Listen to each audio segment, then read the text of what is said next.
नमस्कार दोस्तों, आज हम बात करने वाले हैं अपने लास्ट लेक्चर जो पढ़ रहे थे सुप्रीम कोर्ट, उसी को आगे कंटिन्यू करते हैं। ठीक है, तो कहाँ तक देख लिया था बताना तुम लोग, अगर लास्ट लेक्चर देखा है तो। शुरू कहाँ से करना है वो बता देता हूँ। शुरू यहाँ से करना है भाई। स्पेशल लीव टू अपील मतलब क्या है भाई? SLP सुप्रीम कोर्ट में डलती है SLP। ठीक है, ये क्यों डलती है? सुप्रीम कोर्ट के पास पावर है, डिस्क्रिशनरी पावर है कि वो ना स्पेशल लीव टू अपील देते हैं कोई भी जजमेंट, कोई भी डिक्री, कोई भी डिटर्मिनेशन, कोई भी सेंटेंस या कोई भी ऑर्डर हो भारत के किसी भी कोर्ट का, किसी भी ट्रिब्यूनल का, एक्सेप्ट किसका? मिलिट्री ट्रिब्यूनल का। मतलब क्या है भाई? फॉर एग्जांपल हाई कोर्ट से आपको कोई जजमेंट पास हुई और वो आपके अगेंस्ट आ गई, आपने आपके दुश्मन किसी के अगेंस्ट आ गई, कोई इंसान है उसके अगेंस्ट आ गई। ठीक है, और हाई कोर्ट ने सर्टिफिकेट भी नहीं दिया अपील करने के लिए क्योंकि उसके अंदर सब्सटेंशियल क्वेश्चन ऑफ लॉ नहीं था। ठीक है, ऐसी ऐसी कोई चीज़ नहीं थी जिस पे आगे अपील मारी जाए। ठीक है, आपका हक है लेकिन मारने का अपील। तो क्या करोगे? आप SLP लगा दोगे। तो SLP आपके लिए एक टूल हो गया, आपके लिए एक वेपन हो गया। ठीक है, लेकिन ये नहीं है ज़रूरी कि भाई आपने लगाई है तो वो एक्सेप्ट ही हो जाएगी। ये हो सकता है कि सुप्रीम कोर्ट देखेगी कि भाई ठीक है, इसे एक्सेप्ट किया जाना चाहिए या नहीं किया जाना चाहिए। तो ये सुप्रीम कोर्ट की डिस्क्रिशनरी पावर है, वो ग्रांट करती है स्पेशल लीव। ठीक है, किसी भी जजमेंट, डिग्री या डिटर्मिनेशन, सेंटेंस या फिर ऑर्डर। ठीक है, किसी भी मैटर में। ये समझ लो इतना ब्रॉडर पावर है, इतनी ब्रॉडर पावर है कि कुछ भी हो जाए, कोई भी चीज़ हुई है आप SLP लगा सकते हो। ठीक है, और बस एक चीज़ है छोटा सा कि भाई मिलिट्री ट्रिब्यूनल्स के लिए ये वैलिड नहीं रहती ये सारी चीज़ें। ठीक है, अब डिस्क्रिशनरी है तो इसका मतलब क्या हो गया कि भाई आपके पास राइट नहीं है।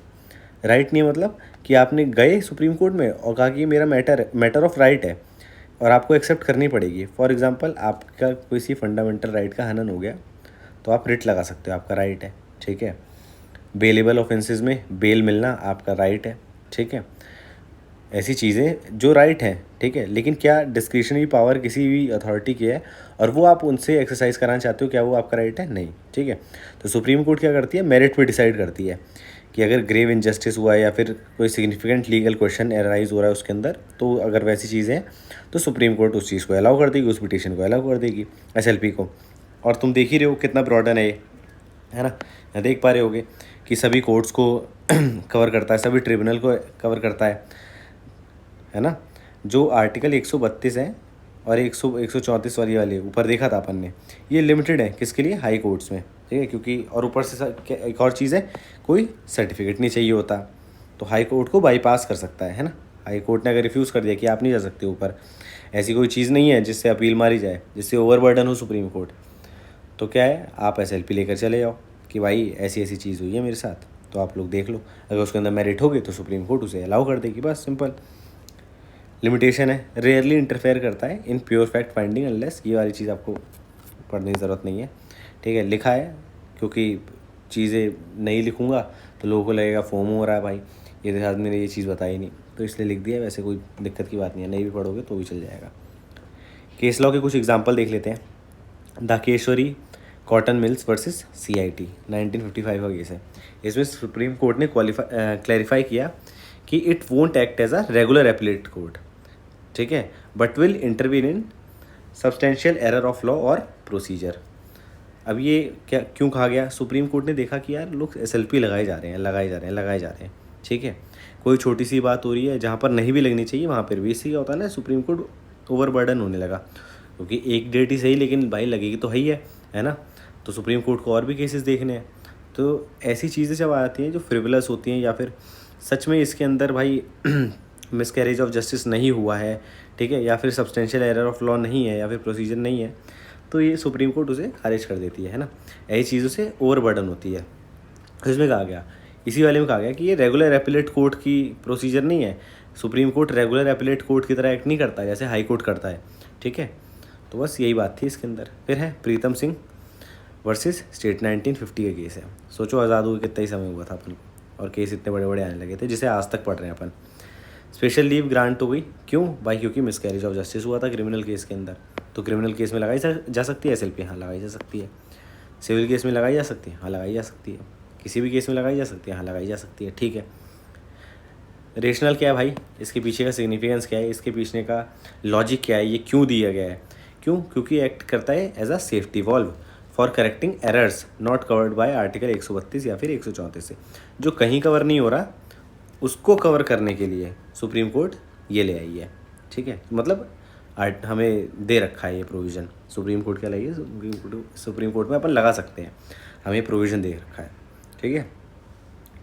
अब क्या है, आर्टिकल 136 की फ्लेक्सिबिलिटी जो है मेक करती है सुप्रीम कोर्ट को अल्टीमेट गार्जियन ऑफ जस्टिस, ठीक है। बस इतनी सारी चीज़ें तो समझ ही गए हो तुम लोग। फिर है additional clarification, article 134 A certificate procedure. ये क्या है भाई, 44th अमेंडमेंट एक्ट से आया था। ये स्ट्रीमलाइन करता है सर्टिफिकेट की इशुएंस। किस केसेस में, अगर आर्टिकल 132 में लगाया, आर्टिकल 133 का केस है, आर्टिकल 134 के अंदर आपने कोई पिटीशन लगाई तो सर्टिफिकेट इशुएंस ज़रूरी हो जाता है, ठीक है।